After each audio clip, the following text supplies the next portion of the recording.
you kind of see from the beginning? I mean, I thought we did a great job early of creating the right shots. They just didn't go for us.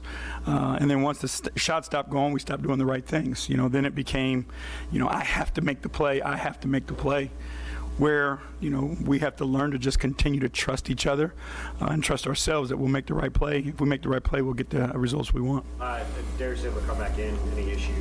We'll see. I mean, obviously he's a little sore, but we'll see. Was there anything specific you saw from him in terms of his struggles offensively? Was he just missing shots that you liked? Or? Yeah, I mean, I think he got good shots, especially early in that game. Like, he was getting some wide open looks. I think all of us, both sides, had some nerves early on, and the offense showed it, but I think they found their footing a little faster than we did. Counselor Staff, I apologize if you were asked this, but did you like the looks that Darius and Donovan and Karis were getting and just weren't falling early on? Yeah, I mean, you'll take those guys getting wide open shots all day. And again, we did the right things to create those shots for one another. They just didn't fall.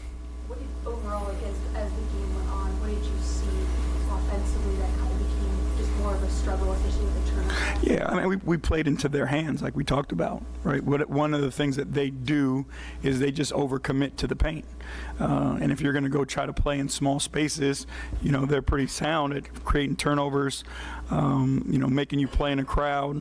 And I just didn't think we had enough one-mores to the open guys on the backside. You mentioned the nerves early on. You guys obviously have a young team, haven't been in a lot of environments like this. It's obviously a pretty juiced up atmosphere. How did you think, as the game went along, you guys kind of handled the situation? I think early on it was the nerves. As the game progressed, I think it was more about trust than anything. We stopped trusting and doing the right thing and just tried to do a lot on our own. And, once that happens, it starts to leak into our defense, the same thing.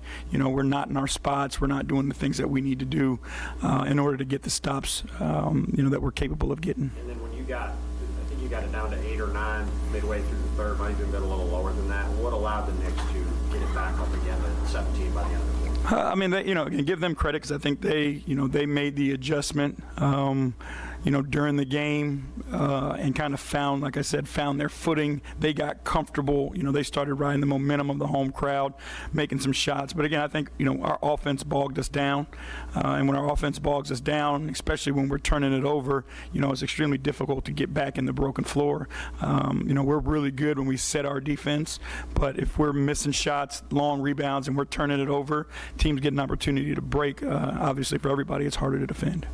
The Knicks were using guards to screen for Brunson. So how did that adjustment affect you as how you had guarding and then you have the Yeah, I mean, again, it's loud, right? So understanding and communicating our coverages, in this type of environment, we need to make sure that we do a better job of it.